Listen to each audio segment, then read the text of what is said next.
Bismillah ar-Rahman ar-Rahim, electrical network analysis, and today we will study about the first order and second order circuits uh, with a few equations for the capacitor and the inductor. So what are the first order circuits? A circuit that contains only the source, the resistor and the inductor is called the RL circuit, and the circuit that contains the source, the resistor and a capacitor is called the RC circuit. Here is a RL circuit and here is the RC circuit.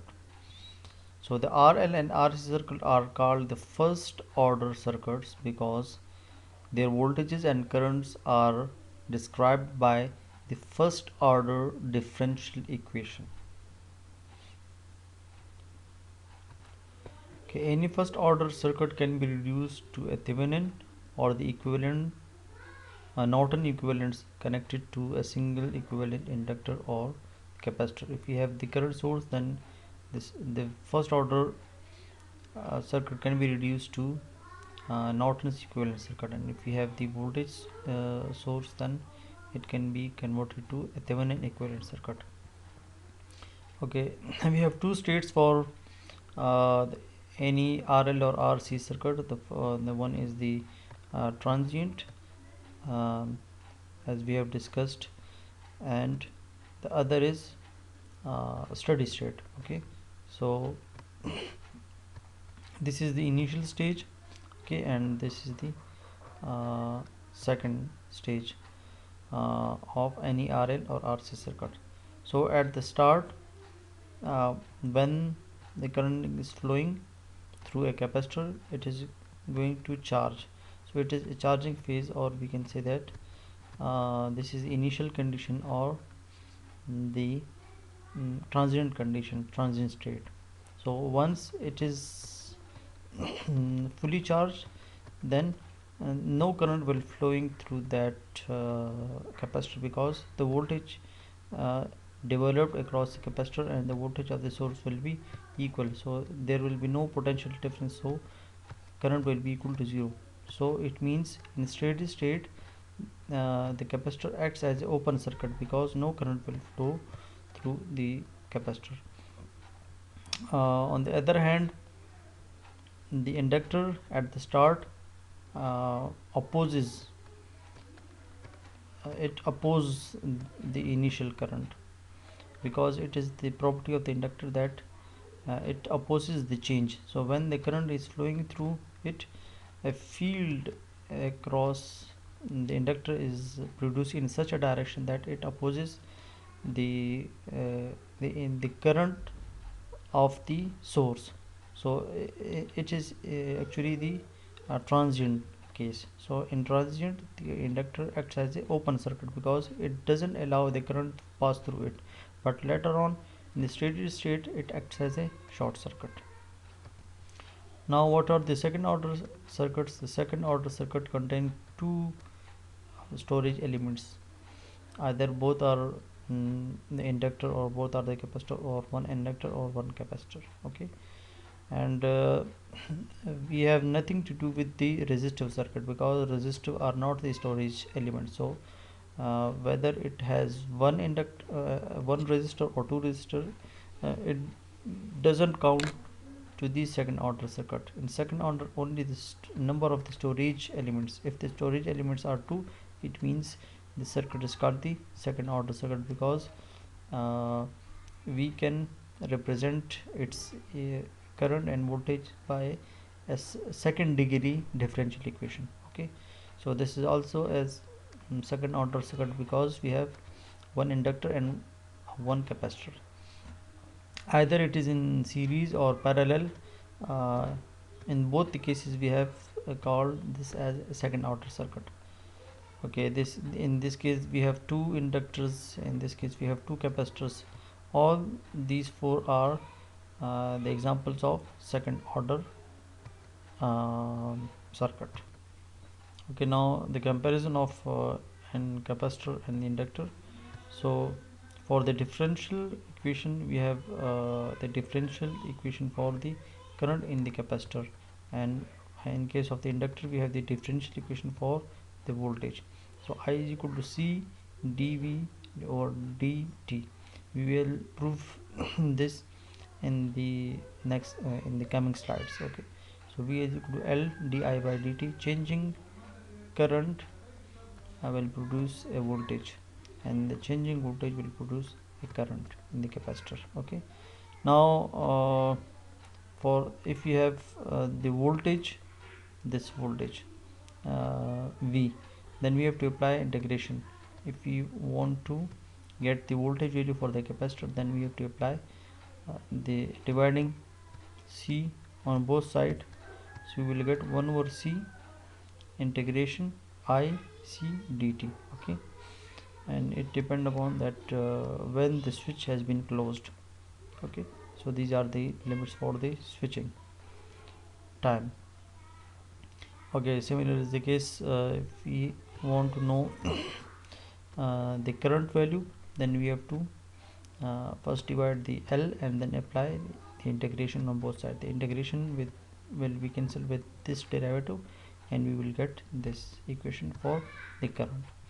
Okay, in DC, the capacitor acts as a open circuit, and for the inductor, the capacitor acts as a short circuit. It is because in this is actually this they are talking about the steady state. So when we have the DC source, then once it is fully charged, then no current will be flowing through this capacitor, so it means it acts as a open circuit. While in case of the AC, it acts as a short circuit, because every time, for every uh, half cycle, when it is positive, so the positive charge will be appear over here, and when negative charge will be appear over here, so current will flowing through this direction. In the next half cycle, we will have a negative and then positive, so the negative charges will be appear over here and positive charges will appear over here, and the current will flowing through the capacitor in this direction. So every time this clockwise and anti-clockwise currents will flow uh, through the capacitor in every cycle. In clockwise, we have the in half cycle, we will have the current in the clockwise direction, and in the next half cycle we will have the current in the counterclockwise direction. So every time the current will flow through the capacitor in case of the AC, but in DC it will act as an open circuit. Similarly, in steady state, for the DC source, we will have the short circuit equivalency for the inductor, because as in the inductor has the property of opposing the change. In DC, there is no change involved in the source, so uh, it will happily accept the current to flow through it, because no changing current is involved in the DC. So as there will be no change in the current, so no opposition will be provided by the inductor to oppose it or to block it. So for the DC, inductor will act as a short circuit. Okay, now if we have two capacitors in series, so the equivalent circuit will be just like that. 1 over C equivalent is equal to 1 over C1 plus 1 over C2. Okay, and in inductor, if we have two inductors in series, then it will be just like a resistor in series. Okay, now if we have two capacitors in parallel, so C equivalent will be equal to C1 plus C2, opposite to this. Okay, and in this case it is similar to the two resistors in parallel. Okay, the energy storage where the capacitor will be equal to half C V square, and V is actually the voltage appeared across the capacitor, and in this case half L I square, and it's the current flowing through the inductor. We will prove these expressions in the coming slides. Okay,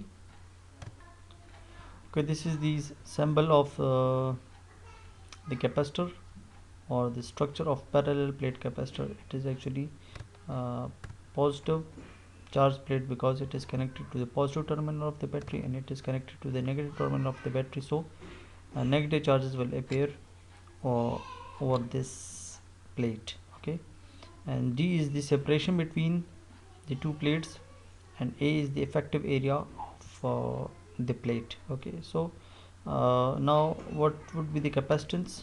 Capacitance depend upon three factors. Capacitance is actually the ability of the capacitor to store the electrostatic charges. Okay, so uh, greater will be the ability, greater charges will be stored in that capacitor. So it is directly proportional to the effective area. Greater is the area. Okay, if I increase the area of the capacitor, then greater charges will be stored, so directly proportional. Second is the separation. It is inversely proportional. Lesser will be separation closer the capacitors are. If I close these uh, plates, so greater charges will be stored, and the capacitance will be high. Okay, and the third is the uh, permittivity. Okay, or the dielectric constant. So what material are placed in between these two parallel plates? If we have the air, then we will have only epsilon naught. It means we have only epsilon. For air, it means we have only epsilon naught, which is equal to 1. But if you want to increase the capacitance of a capacitor, you must have any dielectric whose permittivity is greater than 1. If we have E is equal to, or K epsilon naught is equal to 5, for example, so it means the capacitance of a capacitor has been enhanced because of placing any dielectric having relative permittivity greater than 5. We can also represent this by uh, epsilon r, relative permittivity. Okay, and it is the permittivity of any material other than air or vacuum. Okay, examples are mica, glass, teflon, etc. Okay, as we note that the charge is flowing through the capacitor or appeared across the capacitor are Q is equal to CVC. Okay, C is the capacitance, V is the voltage, Q is the charge, and the unit of the capacitance is farad. Okay, the unit of the Q is coulombs. Okay, so now as we know that current is defined as the changing the, the rate of change of the charges. Okay, so greater the speed of the charges uh, flowing through any circuit, greater will be the amount of the amperes actually. Okay, so current is actually the speed of the charges or the rate of the changes of the charges. Okay, so by putting these equations over here, so we will get C, okay, which is a constant. So keeping it outside the derivative C, derivative, and then Q means CV. Okay, d by d. So this is the expression we have already studied in the second slide of the table. Okay, so I is equal to C dVc or dt. Now if you want to get this Vc, uh, taking the integration on both sides, you will get this. Okay, if you have some initial voltage stored in the capacitor before switching before closing the circuit, you have some initial voltage appeared across the capacitor, so then Vc will be equal to this initial voltage, okay, which is already stored in the capacitor, and this is the new voltage appear across the capacitor after closing the switch. So this will be then the final. Okay, initial voltage already stored, and this is the newly voltage is stored in the capacitor. Okay, this is the equivalent capacitance for the series, and this is for the parallel. Okay, now the energy stored in the capacitors. So as we know that P is equal to Vi. Okay, so putting the values of I and V, here is the value of I and V is as it is. Okay, so we can write this in the form of this, taking the derivative outside. Okay, and this is actually V times V square. Okay, now as we know that P is equal to energy over time. So energy over time, so what does it mean? It means E is equal to, or we can say that like this. Okay, so energy will be equal to uh, integration of P dt.